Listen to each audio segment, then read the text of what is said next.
Hi everyone. I just wanted to make a video again because I want to talk about some things. Forgive me. I had a nice discussion with a bloke with a scientific background, Rex Kerr, on Quora today. We're talking about abiogenesis, and I was very confusing.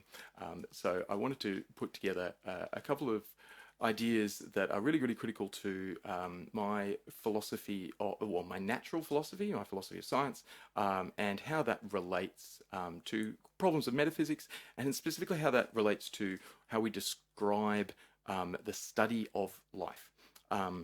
I need to, full disclosure at the front, I am a Christian. I identify in an Anglican sort of tradition.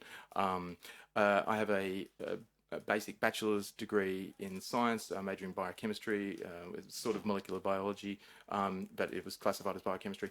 And then I have a general medical degree. So I work as a GP these days. But I love the molecular world, and I love the logic of biology. I suppose I'm classifiable as a creationist, but one of the things that I want to try and point out by trying to put these thoughts together is the way that different discourses belong in different domains. A lot of my mentors, a lot of people that I have grown up with, learning from, are good scientists with teaching positions in university hospitals and etc. These are people who I go to church with, and I think it's completely reconcilable to be a religious person who is very, very comfortable and can work in molecular biology and even evolutionary biology, etc. And I want to try and explain why that is, but also explain some of the what I think are critical points in the philosophy of science when we go to decide what things mean when we are observing them. I also want to say right up front, this has nothing to do with intelligent design. I'm not going to try and suggest that when we are doing molecular biology, when we're looking at the possibility of the way that life begins in a material sense, that we can find God doing that. We won't at all. And I think if we are finding God doing that, we're doing it wrong. But I do want to kind of suggest that we have two domains which are complementary here, and one without the other really makes no sense. And that's what I'm hopefully going to try and get at. So, abiogenesis, I think, is a very loaded word. What does abiogenesis mean? To me, it describes the scenario whereby you have the construction, loaded word there, the development of biologically active structures which have informational value, which have a result in terms of how they operate. Usually we're talking about replication there, but effectively whatever life is, it involves information and it involves processes which are self-referential in a way. Let me try and explain that a little bit better. Two critical words that I think need to be defined early on as we talk about these subjects are ontology and epistemology. And Rex was making a very good sort of argument about how we need to not conflate these things, and I agree. Ontology is the study of being. Ontology is what, in a way, and epistemology is the study of how we know things. So obviously these are critical in our philosophy of science, how we go about developing scientia, but also we need to think about what information is. I want to point out the Oxford very short introductions here, one by Luciano Floridi and one by Graham Priest, and if anything I say here doesn't make sense, and I'm sure lots of it won't, I want to refer to these guys in their books, and hopefully they will be a bit clearer than me. But when we talk about ontology and epistemology, I want to try and use a Rubik's Cube to describe what I think the difference is and how they work together. This Rubik's Cube is an ontology. It's a data structure. There are properties here which are arranged in an order, which have relationships to each other, obviously geometric ones, and this exists, right? And even if we're really, really solipsistic idealists, it still exists, right? So this is information. And I am happy to say that this information exists in a sense, although it's a sense that can't be described. So we get into a paradox. But this exists whether I think about it or not. Okay, let's just leave the Zen koans out of it and say, here you go, there's information, bugger it, nobody needs to think about that. Okay, cool. But epistemologically you do, because you can have information. You can't really call it information because it's not informative, but you can have data structures which aren't operating in any way that has any relevance to any knowledge. That it's not, you need an intelligence to have knowledge. And you need an intelligence to interpret information.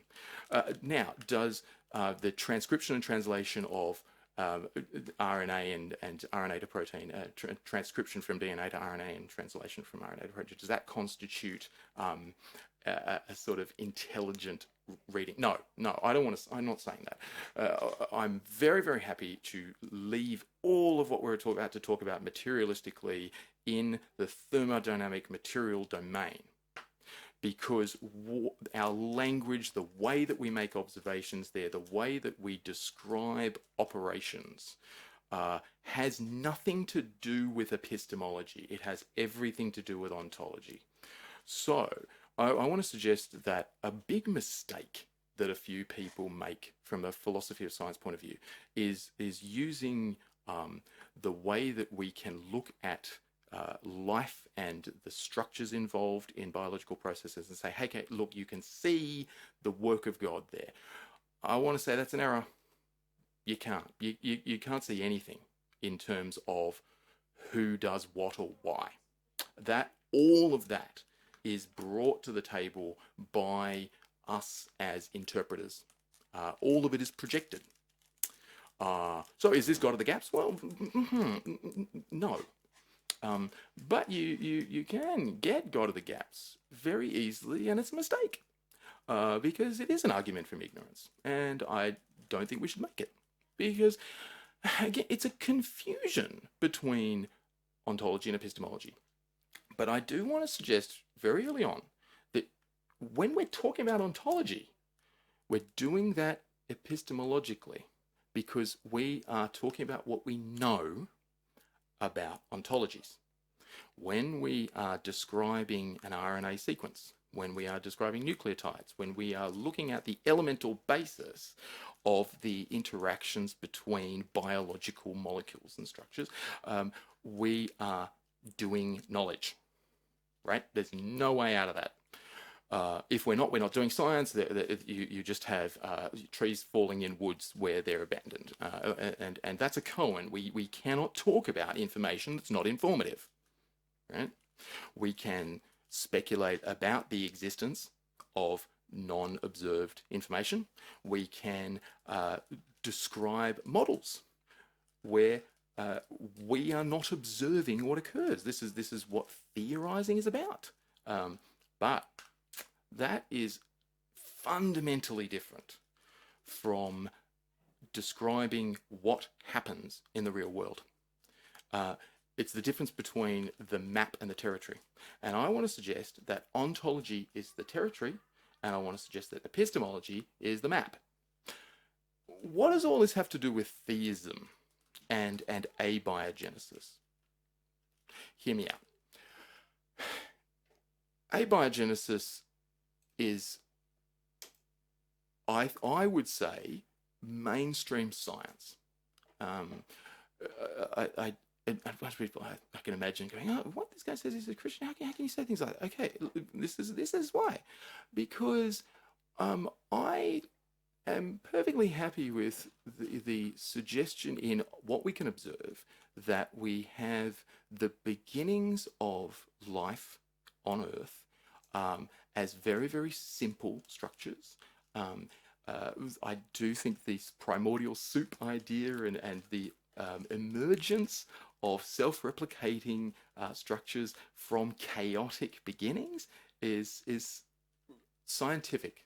I think that there is evidence that you can use logic to extrapolate from, to suggest that this is a true view of the world that precedes us. A few other quick thoughts about this. We only ever live in the present. None of us know the past. You're operating in memory at the moment. Memory is confined to the present. There's a little bit of a time paradox in the way that we decide what the past is. But let's just leave all that aside. Let's just use common understandings of time. What happened first? Well, we look at things like bacteria, yeast, prokaryotes, etc., and we say, look, these probably came first. And from these, we can see the following things developing in an evolutionary model. Why is there a problem with this? Because now we need to speak epistemologically. What does that model mean? When people talk about abiogenesis, they often use the word random. Some people use the word chaos. There's very, very important distinctions between those things. But so chaos, I want to suggest, is possibly extremely complex order. Or something with so many inputs that it's very, very sensitive to initial conditions. So things look different all the time, but that's not because they're not ordered or structured or even non-intentional in the same way that I could use a bunch of synonyms in my next sentence, and somebody wouldn't necessarily be able to predict which synonyms I'm going to employ as opposed to make use of, because I am a complex phenomenon, but by no means does that make my words random.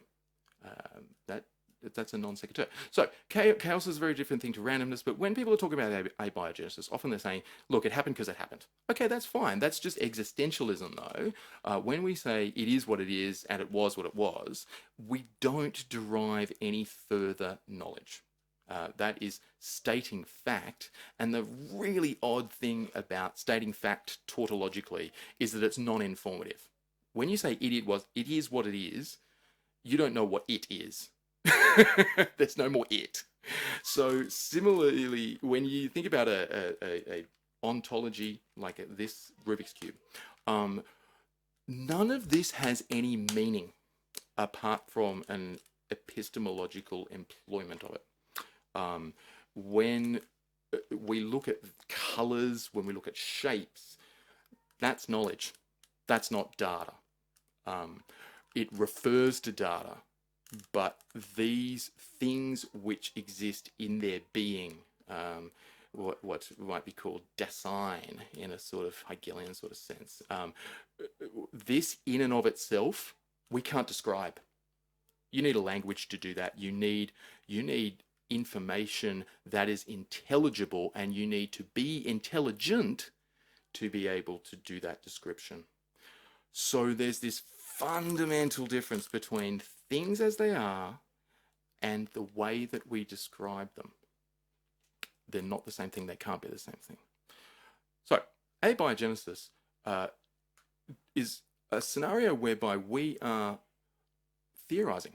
We are being informative and using our interpretation of signs, of symbols, of observations to create narratives.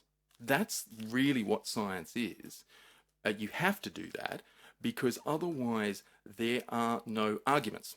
Okay, this is where I want to try and pivot and make an extremely subtle but hopefully sensible point.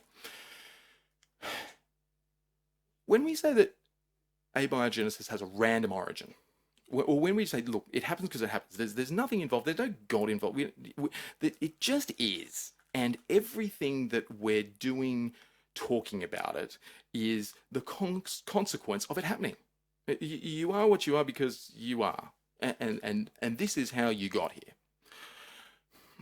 The problem is, you start seeing an essential contradiction between the concept of an unintentional cause, a random, an accidental cause, and the development of logic. Because we are using logic here. People might say, oh, you're not using logic, Dave. Your logic's crap. Okay, fine. Even if it's a crap logic, it's still a logic. It's still the use of axioms, so things taken to be true from which we construct our epistemological superstructures, the way that we infer based on rules that must be consistent. So definitions, for example, if we start with ontology and epistemology meaning red and black, then you nothing follows from that in the same sort of way as we would hope to be informative. In the same way, when information is randomly assembled, like a snowflake, right? Let's say, we have these things which don't seem to have a particularly predictable or a meaningful set of sequences. It's just happening. You're just getting what you get because that's what happens. You can't move on from that because you don't have an argument. So I want to suggest that in bioinformatics, you have arguments like you do in pure mathematics. When you are talking about self-replication, that self becomes an argument which needs to be maintained in its consistency in order to even refer to it. When we're talking about selfish genes and we're talking about, polypeptide sequences that are conserved, well, conservation means you've got an invariance. It means the things are the same, and you need a logic to describe that equivalence. Because is this red the same as that red? Well, actually, no, they're on different surfaces. We can get into a whole lot of Wittgensteinian trouble trying to talk about what's the same here. And this is what I want to get at, that data doesn't do that. And matter doesn't do that. In fact, nothing that's materialistic does that. Material stuff doesn't explain anything because explanations are ideals. Explanations are epistemological. They've got nothing to do with ontology and the existence of things as they are, in the same way that a map has nothing to do with the territory, in that the territory doesn't produce it, right? A map is inflicted onto a territory. If it is not, if we say that, the territory does produce the map. Come on, Dave, light is coming off the territory, it's hitting your eye, that's running through. I'm getting way ahead of myself here, but we're going way too long, sorry. Let's just look at some neuroanatomy. This is how you're hearing. This is the consequence of evolution. This is natural selection, things that just so happen to form in ways just so happened to be selected for by the fact that conditions allowed that to perseverate. Yeah, got it. Okay, perfect. But if we have the universe just running according to a non-teleological process we're not going anywhere. There's no way that you can say this happens because, except for a trivial way. It happens because it did. Okay. Well, you cannot have an analysis. It's impossible. And the reason is because when what is causing my map is the fact that light exists, then there is no way that you start to have the thing being caused thinking about what it is and the way it is caused. In the same way that this Rubik's Cube has nothing to do with how to solve Rubik's Cubes. But solving any sort of problem, there's no problem. You can't have problems. Stuff just is, right? Stuff is. So when this Rubik's Cube sits like this and you have any sort of random force that's just going to go and do whatever with the Rubik's Cube, so what? There's no consequence to this. Let's just say that these rotational forces are such that you select for certain colors ending up in sequences. Okay, cool. That's just happening. That's the way that is. All right, you're ending up with a bit more blue next to a bit more blue and a bit more red next to a bit more red, because these rotations just happen to be going that way. And no, I'm not going to solve the cube because I'm crap at cubing. But you can see how, oh, look, there you go. Whoa, okay, cool. See, God, no, that was random. That was random. Or did the universe cause it? Like the everything that I just did is the pure process of consequences of consequences of consequences, in the same way that my neuroanatomy is the consequence of consequence of consequence, such that the universe made that happen. Right? Isn't it? Because when we have abiogenesis as something which creates us such that we start analyzing what we are, what the world is, and how this happened, there's a reversal of logic. It's actually post hoc ergo propter hoc. This, therefore, because of this. It's a reversal of causal logic. So why did this happen?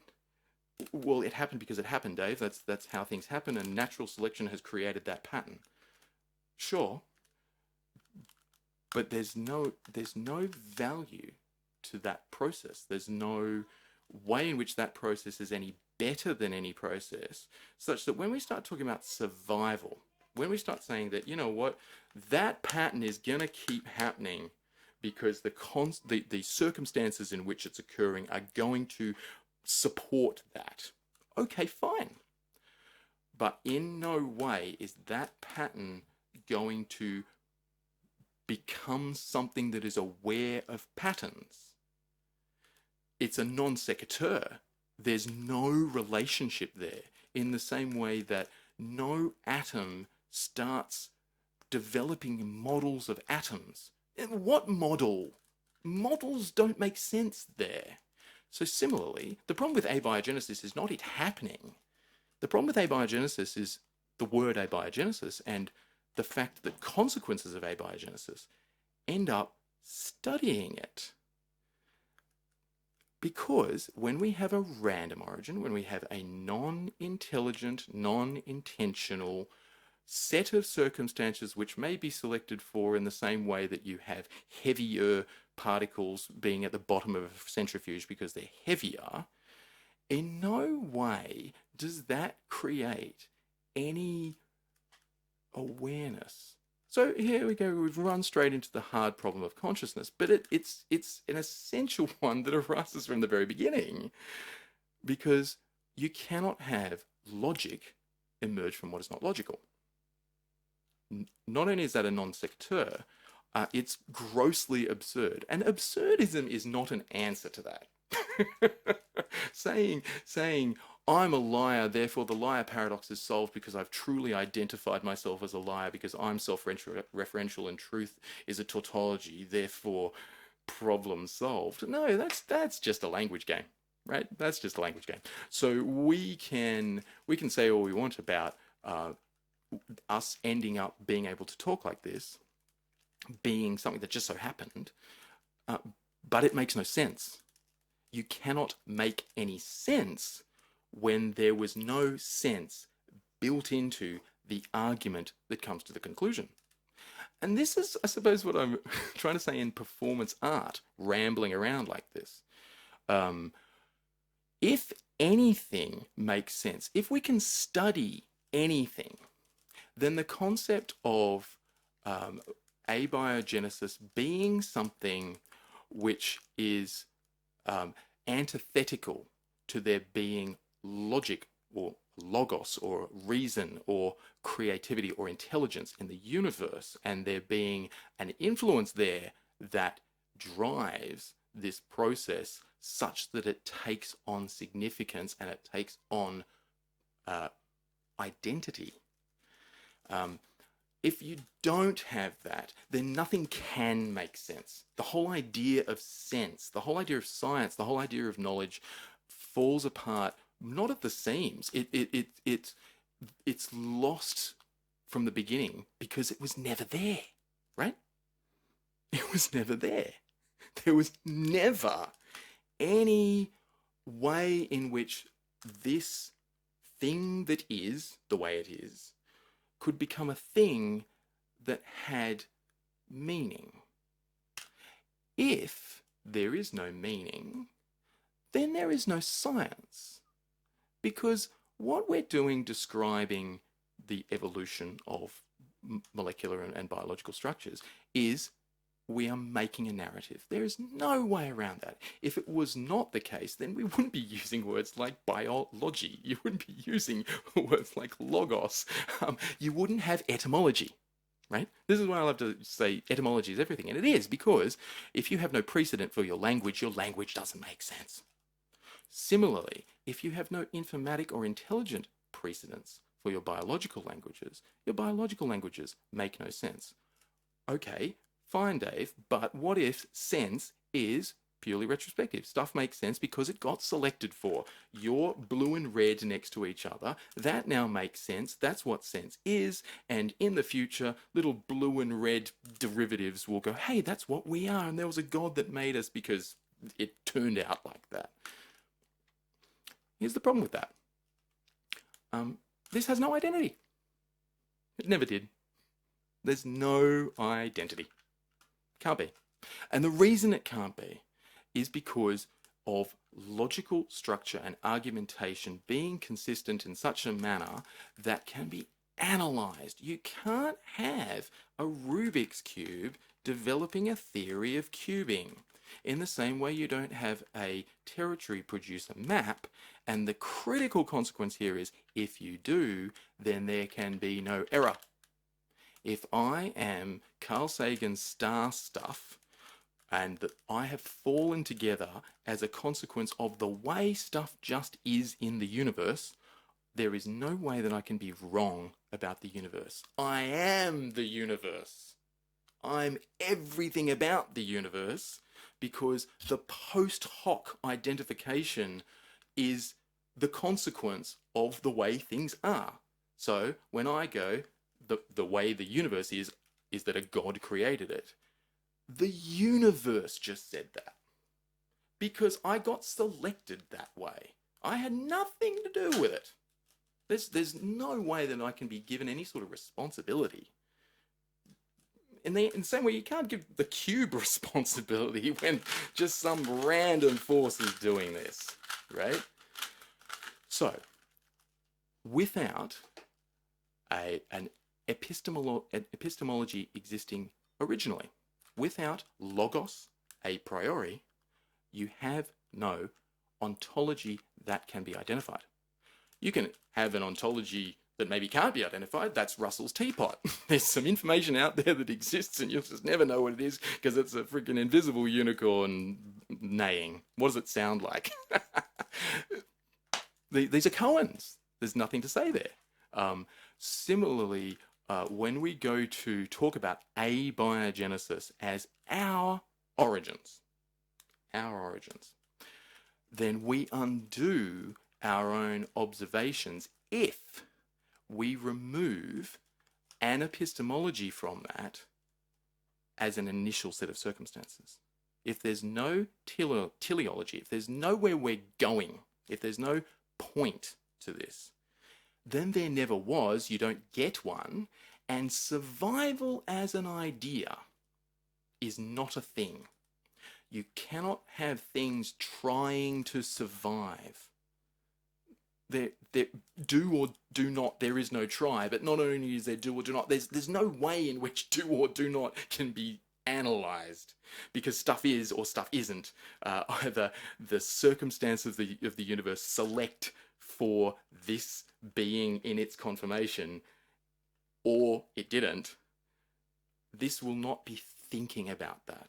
It's a non sequitur. In the same way that ontology, the study of being, and epistemology are actually separate, and they must be. And really, that's why there's a God.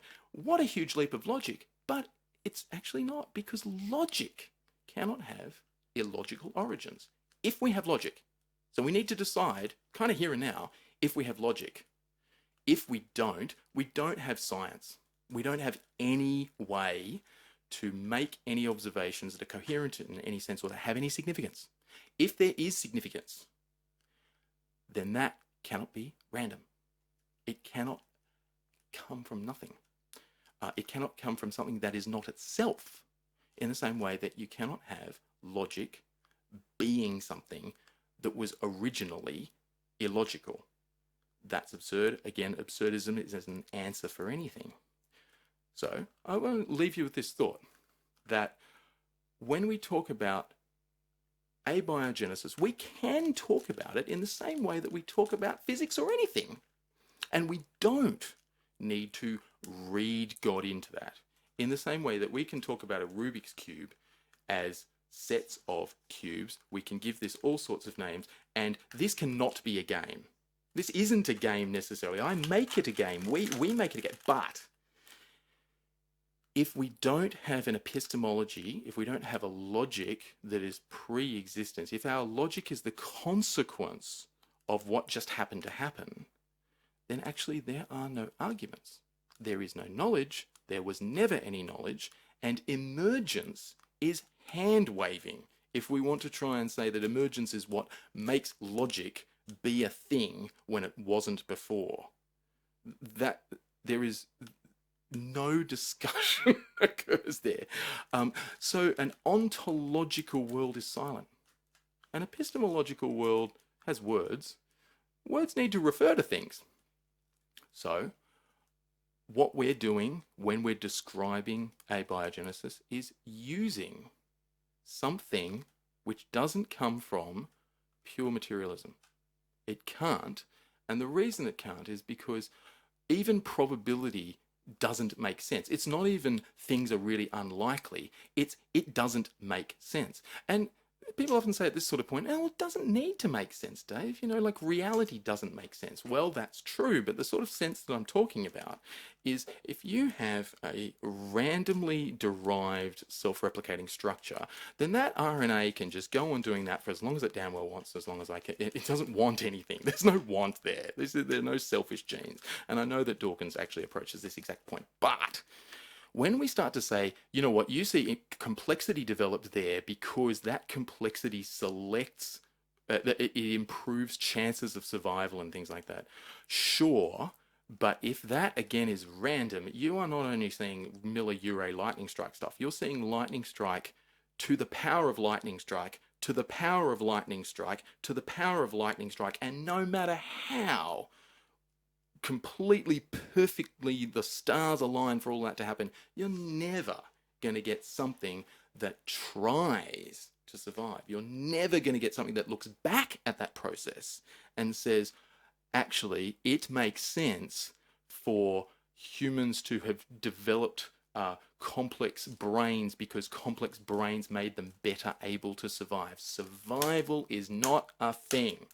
It can't be a thing because it's post hoc reasoning. Remember, survival is what was selected for and then became aware that it was selected for. Now, you don't then have awareness. There's no awareness in that. In the same way that this doesn't eventually, over enough time, with enough grime accumulating on the cube such that it's got a biofilm, start realizing what a color is. You will never get qualia from quanta. And that's the problem that we run into, is that when we're talking about abiogenesis, often people are trying to say, okay, well, here's the quanta that gave us qualia. It's senseless. It's senseless. Either there's sense to begin with, such that we can logically discuss it and study it and get knowledge, or there's not. It really is binary, and necessarily so. Hopefully that makes a tiny bit of sense. If it doesn't, then let me recommend the Oxford Very Short Introductions. A very short introduction to the cell is also kind of good, but hopefully this discussion can be had in a way that correctly separates the domains of discussion. We can talk about the way things are and we can do our modelling, but that modelling, when we make it the explanation for why things are the way they are, becomes circular and becomes self-referential. So we're never going to be able to either demonstrate a God of the gaps by dragging God out of these structures and going, there it is, But similarly, we're never going to be able to remove the necessity of an informative intelligence, because that informative intelligence is at least us, and it must come before us unless we are actually omnipresent.